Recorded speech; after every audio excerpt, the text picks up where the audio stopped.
Welcome back. A professional diver is speaking out about a concern that he has when it comes to marine life. As you'll hear in this report, he is hoping that the powers that be take preventative measures to protect delicate sea creatures. Diver and ocean lover David Rose says he has some concerns when it comes to the apparent increase in outboard motors being used on Grand Bahama. He believes that these types of watercrafts can have a negative effect on the different species that live in the ocean during their initial stage of development. This thing passing through the water has an explosive effect on everything that it touches as it goes through. The lower unit at 30 knots or more has an explosive compression and then decompression. It's an impact kind of like the impact of a piece of dynamite or a blasting cap or something like that. What it leaves behind is water that's been churned, homogenized, and most of the life, the very delicate life in the larval stages, most likely was damaged by the passage of this type of thing in shallow waters and even in deeper waters. You know, larger ships and other vessels that travel across the ocean all have this problem. These concerns have now led him to ask this question. Is there a survey been done to tell whether or not the first 18 to 24 inches of the water is being churned up enough where it can have some effect on the life cycle of most of the species in this country?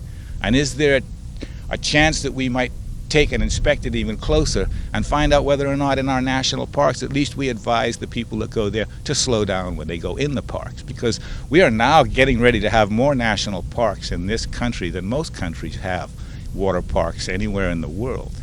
And I would think some of our national parks are quite large. The one on Grand Bahama just initiated is one of the largest I've ever seen.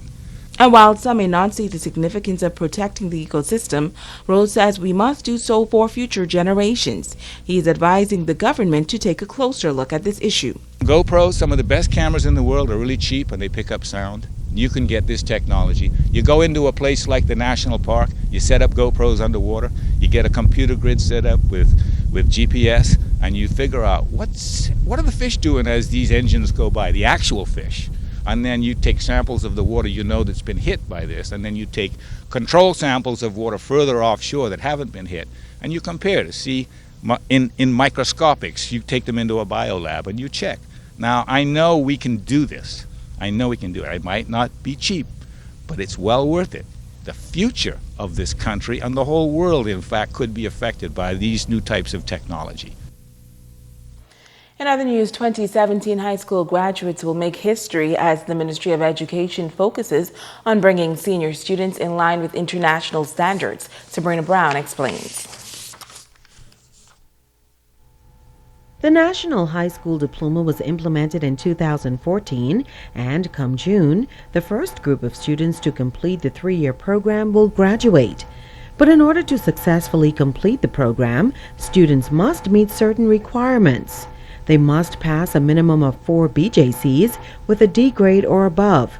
They must pass each class with a C grade or above to accumulate the 27 credits needed at the end of the 12th grade. The next criteria would be for them to achieve a 2.0, and that would be the reason why, even though they can pass the BJC with a D, they cannot pass their class with a D. We cannot accept that, because if they were to pass all of their classes with a D, they would not be able to achieve that 2.0. Student success coach at the Jack Hayward Senior High School, Dina Williamson, says the students must also complete 30 hours of community service, 20 hours of job readiness, maintain a 90% or higher in attendance and punctuality, and have 3 parent-teacher conferences.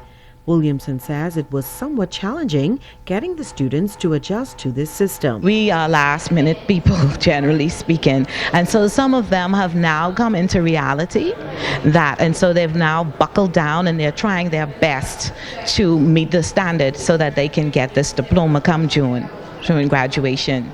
They can't wait until 12th grade, right? They cannot wait until 12th grade. As a matter of fact, once their names are confirmed by December, then those are the ones that the diplomas would actually be made up for.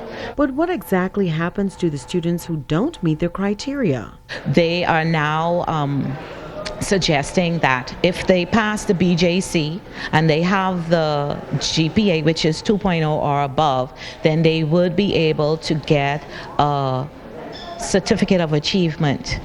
But if they do not have that, if they haven't met the BJC requirements or gotten the GPA or the credits, then they will get a leaving certificate. Sabrina Brown, ZNS Network News. And now it is time to ask the doctor.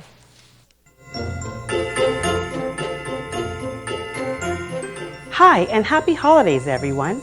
Dave from Nassau asks, Dr. Pratt, every year I make a New Year's resolution to be healthier, and every year I fall back into the same old patterns. How can I make my New Year's resolution stick to have a healthier New Year? Dave, thanks for your question. The truth is, improving our health is one of the most common New Year's resolutions, but most people fail within weeks of making it.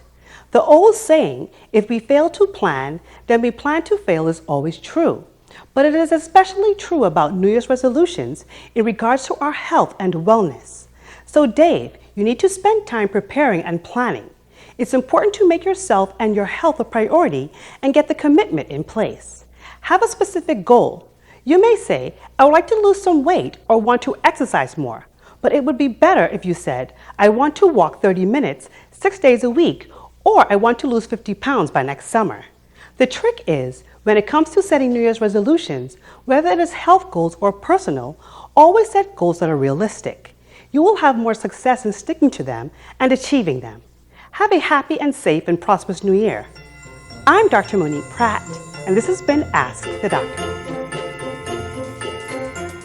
Stay with us, Ricardo Lightborn, at the Check on Sports when we come back.